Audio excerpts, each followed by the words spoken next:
یہ مردوں کو بھی عجیب عجیب پرابلم ہو گیا ہے. اللہ تعالیٰ نے مرد بنایا، اس کو عورت بننے کا شوق ہو گیا. بالی پہنے گا، ہاتھوں میں مہندیاں لگائے گا، سر میں چوٹی لگا لے گا. ارے اللہ نے تجھے مرد بنایا، مرد بن کے جی بھائی. یہ عورتوں کے کام ہے، مردوں کے نہیں ہیں. اور اس کو شوق ہو گیا عورتوں کے جیسے کپڑے پہنو، عورتوں جیسا منہ ہو، عورتوں جیسا چہرہ ہو، عورتوں جیسے ناک ہو، عورتوں جیسا کان ہو، عورتوں جیسے ہاتھ ہو، عورتوں جیسے بال ہو. وہ بھائی کہاں جا رہے ہو؟ مردوں میں آؤ. جو عورت مردوں کی مشابہت کرتی ہے، جو مرد عورتوں کی مشابہت کرتے ہیں، ان پہ لعنت کی گئی ہے. عورتوں کو بھی شوق ہو گیا ہے، مردوں جیسے کپڑے، مردوں جیسا انداز، مردوں جیسے بات. بالکل الٹا، بالکل الٹ پلٹ ہو گیا، سارا الٹ پلٹ ہو گیا ہے. مرد بولتا ہے میں عورت جیسا ہو جاؤ، عورت بولتا ہے مرد جیسا ہو جاؤ.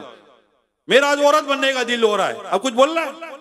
کل میرا مرد بننے کا دل ہو رہا ہے، کچھ بول رہا ہے. عجیب دنیا ہو گئی ہے، عجیب فلسفے ہو گئے، عجیب و غریب انداز ہو گئے، عجیب و غریب ایجوکیشن ہو گئی ہے.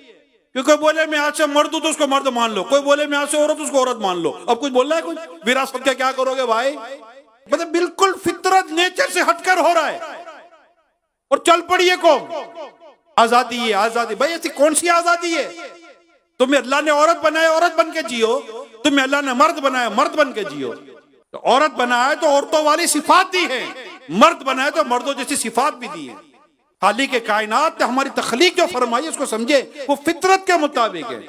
نیچر بدلنے پر سارے تلے ہوئے ہیں، نیچر بدلنے. اور ایجوکیشن سپورٹ کر رہی ہے، ایک طبقہ سپورٹ کر رہا ہے، میڈیا سپورٹ کر رہا ہے، اور سوشل میڈیا زیادہ سپورٹ کر رہا ہے. اچھا یہ بھی ہو رہا ہے. اب بھائی جاؤ نا یار، کہاں پھنس گئے ہو؟ آؤ چلتے مدینے کی طرف. یہ طریقہ کار نہیں ہے زندگی کا. اسلام و دین کو سمجھے، پیارے مصطفیٰ کریم صلی اللہ علیہ وسلم کی تعلیمات کو پڑھیں، سمجھیں. اللہ پاک قرآن میں فرماتا ہے یا ایھا الذین آمنوا ادخلوا فی السلم کافہ. اے ایمان والو، اسلام میں پورے کے پورے داخل ہو جاؤ. یا ایھا الذین آمنوا ادخلوا فی السلم کافہ. اے ایمان والو، اسلام میں پورے کے پورے داخل ہو جاؤ.